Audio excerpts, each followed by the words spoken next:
Je déclare mon meublé, spécialiste de la fiscalité et de l'accompagnement des loueurs en meublé, a le plaisir de vous présenter Je découvre le monde du meublé, le podcast à destination de tous les loueurs en meublé.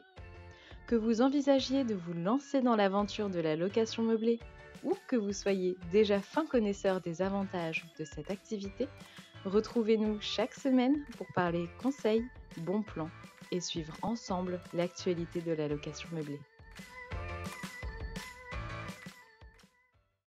Bonjour à toutes et à tous et bienvenue dans le 6e épisode de notre série consacrée à la relation avec son locataire. Aujourd'hui, nous aborderons successivement la question des charges en location meublée, puis celle de la sortie des lieux du locataire. Afin d'éviter tout litige ou de savoir comment réagir lorsque ces situations occasionnent quelques difficultés, nous vous proposons d'examiner ensemble ces deux points. Commençons par les charges locatives qui, en location meublée, sont en grande partie récupérables auprès du locataire.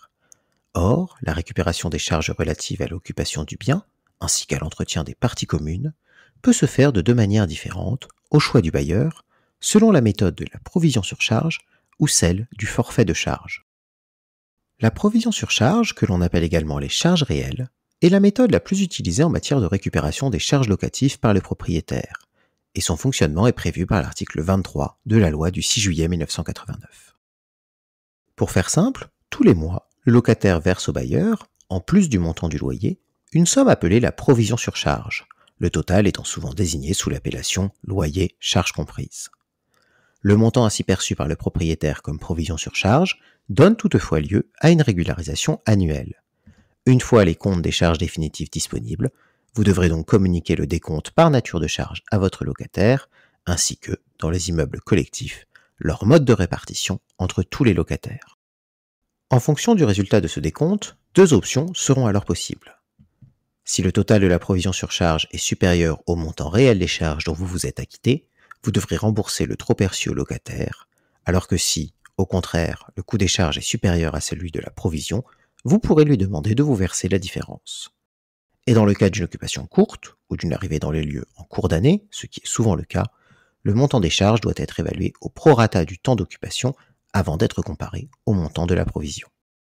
Au sujet du temps d'occupation, notez qu'en cas de départ du locataire, le paiement des charges doit être réalisé pendant toute la durée du préavis et même s'il quitte le logement avant l'expiration du délai, sauf si vous parvenez à le relouer entre-temps. Au contraire, si c'est vous qui avez donné congé, votre locataire ne sera redevable des charges que pour la période pendant laquelle il a effectivement occupé le logement. S'il le quitte avant l'expiration du délai de préavis, vous ne pourrez donc pas lui demander de s'acquitter de la proportion des charges correspondant au reste de la période de préavis. L'autre option possible est celle du forfait de charge, ajouté à la loi du 6 juillet 1989 sous la forme de l'alinéa 2 de l'article 2510 par l'article 8 de la loi Allure du 24 mars 2014. Au quotidien, la différence se verra peu, car, là encore, les charges locatives seront versées tous les mois. Néanmoins, il s'agit ici d'un forfait. Cette petite différence a toute son importance, car elle implique qu'aucun complément ou régularisation ne pourra avoir lieu ultérieurement, quel que soit le décompte annuel. Locataires comme propriétaires ne pourront donc demander ni remboursement, ni complément. Reste encore à éclaircir ce qui est compris dans les charges locatives, car la répartition des charges peut parfois être source de conflits entre propriétaires et locataires. La liste exacte des charges récupérables est plutôt longue, et peut être consultée en annexe du décret numéro 87-713 du 26 août 1987. Pour vous en donner une idée, voici les 7 catégories sous lesquelles elles sont regroupées. Ascenseur et monte charge, eau froide, eau chaude et chauffage collectif des locaux privatifs et des parties communes, installation individuelle, parties communes intérieures au bâtiment ou à l'ensemble des bâtiments d'habitation, espace extérieur au bâtiment ou à l'ensemble des bâtiments d'habitation, hygiène, et enfin équipements divers du bâtiment ou de l'ensemble des bâtiments d'habitation. Au-delà de leur répartition, c'est également sur le montant des charges ou leur régularisation que le conflit peut survenir, et il est nécessaire de savoir comment réagir. Il est en effet possible qu'un litige survienne sur le montant des charges, notamment en cas de charges forfaitaires, justement parce que ce système ne donne pas lieu à une régularisation. Or, votre locataire pourrait considérer ce montant disproportionné.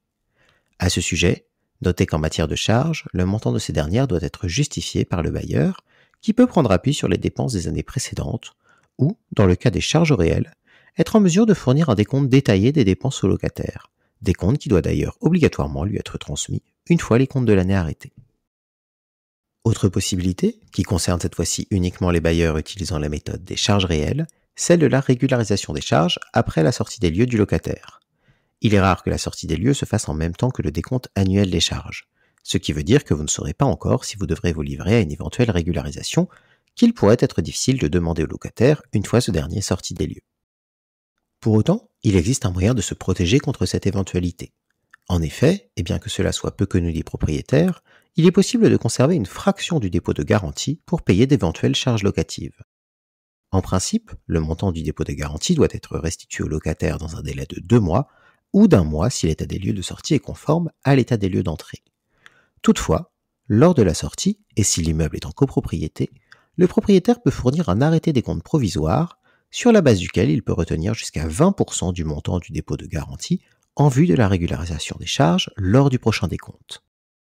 Si cette méthode peut permettre au propriétaire bailleur de se protéger, elle a cependant plusieurs inconvénients.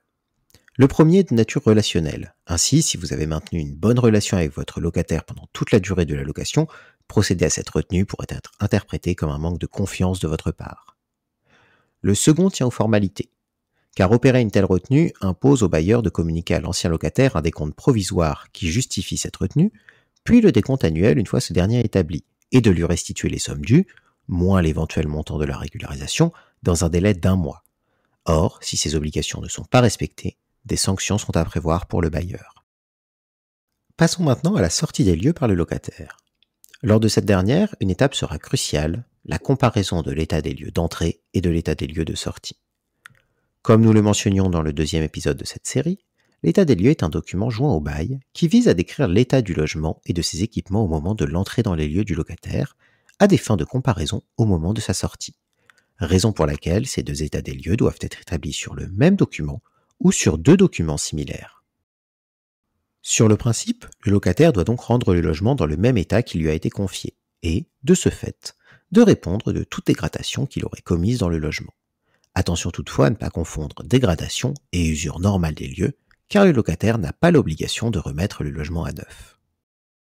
Le déroulement de l'état des lieux de sortie se fait de la même manière que l'état des lieux d'entrée, en comparant les différentes mentions, raison pour laquelle il est particulièrement important d'établir l'état des lieux le plus soigneusement possible lors de l'arrivée du locataire dans le logement. De plus, les propriétaires doivent se montrer particulièrement vigilants au moment de l'état des lieux de sortie. En effet, si lors de l'entrée dans les lieux, le locataire dispose d'un délai de 10 jours pour demander à faire compléter le document, ce n'est pas réciproque.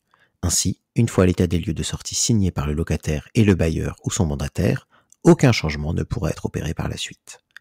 Notez à cet effet que, si le bailleur peut déléguer la réalisation de l'état des lieux de sortie à un mandataire, aucun frais relatif à l'établissement de ce document ne pourra être facturé au locataire, sauf en cas de litige entraînant l'intervention d'un commissaire de justice. Une fois l'état des lieux établi, signé et remis aux 2 parties sur support papier ou par voie dématérialisée, 2 options sont alors possibles. La première est que l'état des lieux d'entrée et de sortie sont identiques. Dans ce cas, il vous faudra restituer l'ensemble du dépôt de garantie au locataire dans un délai ramené à 1 mois.